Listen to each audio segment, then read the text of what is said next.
Afghanistan, borders, tribes, and empires. The past that shapes the future, where mountains guard secret and borders breed history. Ancient roots and the tribal mosaic. Long before the name Afghanistan echoed through the history, these mountains were crossroad of empires. Here's marched Persian kings. Here Alexander the Great fought bloody battles.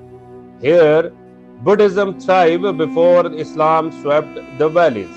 This land was never one kingdom, it was always a mosaic of tribes.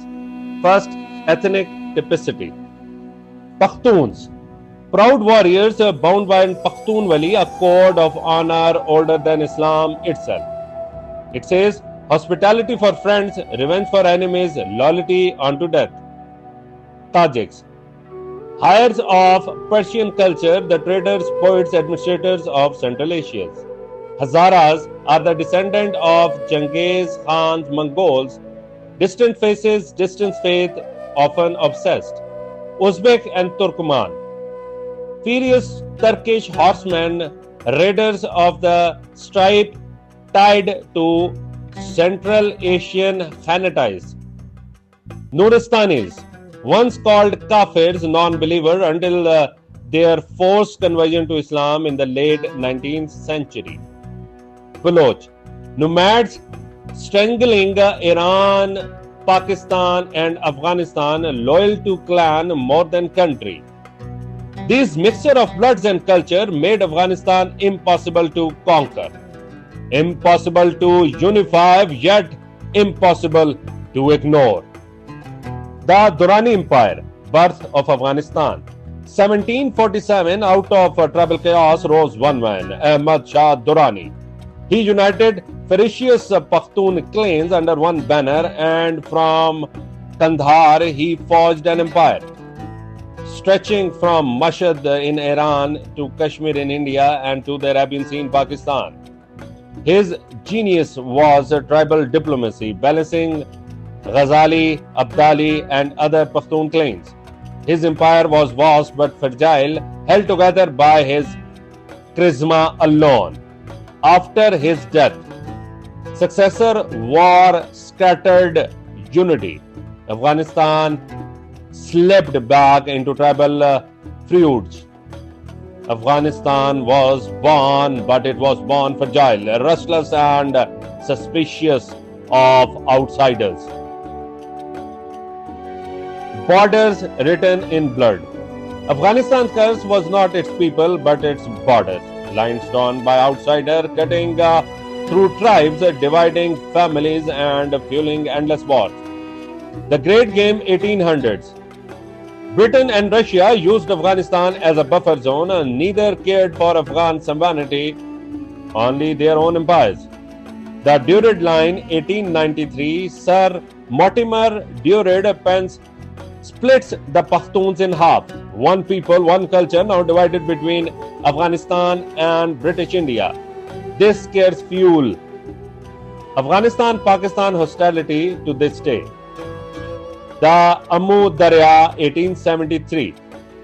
Russian forced Afghanistan to accept it as the northern border, separating Afghans from Central Asian kin. Herat question. Persian Iran and the Britain fought over Herat until it was finally forced into Kabul's control. These lines were never written in ink but sealed with Afghan blood. 20th century struggles. As the world marched into the 20th century, Afghanistan stumbled into wars it did not choose, yet wars that defines its fate. 1919. Manullah Khan fought Britain in the Third Anglo-Afghan War. Afghanistan became fully independent in foreign policy, the first Muslim nation to defy the British Empire in the 20th century. 1979, Soviet tank rolled into Kabul. Afghanistan became the graveyard of Red Army. Mujahideen warrior armed with American Stinger missiles humiliated a superpower. 1990s, victory turned to chaos. Mujahideen Factions fought one another. Kabul burned. Out of ashes rose the Taliban in 1996, promising order through faith. 2001 9/11 pulled America into Afghanistan. For 20 years, US troops fought the Taliban. Trillions spent, thousands killed, and in 2021, America left in chaos, handing the country back to the Taliban. Afghanistan defeated Britain. Afghanistan defeated Soviets, and Afghanistan humiliated the Americans. These empires broken, but at what cost? Its own children buried under rubbles. Its own cities turns to dust. Present Afghanistan. Today, Afghanistan is a nation but a fractured one. Taliban controlled Kabul, enforced strict Shira, dominating the Pashtuns, alienating Tajiks, Hazaras, and Uzbeks. Sanctions choke the economy, banks are frozen, hunger spreads. Children die not from bombs but from starvation. Regional chessboard, Pakistan wants influence but pays a price in terror and refugees. Iran shelters Shias, Hazaras and plays power games. China eyes lithium, copper and the rare earth minerals, the key to the future economy.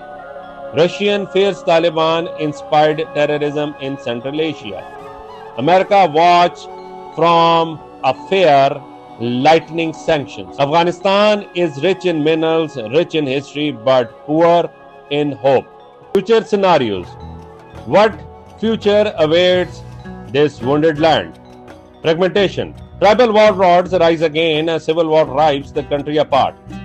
Taliban consolidation. With Chinese and Russian money, Taliban survives sanctions but turn Afghanistan into the fortress of extremism. Proxy battlefield. Afghanistan becomes the arena of US, China, Iran, Saudi and Pakistan, India rivalries. Another playground of foreign powers. Youth rebellion. A new Afghan generation hungry for education and freedom breaks the chains of Talibanization. This is the dream of an Afghanistan but has never existed but might. The choice lies not with Washington, Beijing or Islamabad. It lies with Afghanistan themselves. Final call for action. Regional cooperation. Pakistan, India, China, Russia must stabilize Afghanistan instead of tearing it apart. Inclusive politics. No peace until Tajiks, Hazaras, Uzbeks shared power. Economic integration. CPEC, TIPI pipelines, rare earth mining must fuel growth. Border settlement. The Red Line issue must be resolved once for all. Education first. The only real weapon Afghanistan has to survive is its youth. Afghanistan is not just mountains and not just border, not just Taliban. It's the graveyard of empires but also the cradle of civilizations. Its tribes survived Persian, Mongols, Britain, Soviets, Americans. Empires comes and fall but Afghanistan remains.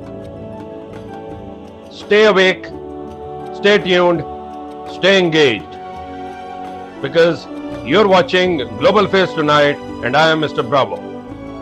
Afghanistan remains a battlefield of empires and ambitions, yet its story is far from over, because in the heart of the mountain and desert lives a people whose time and again have turned invaders into ashes and rewrite history on their own terms. Subscribe.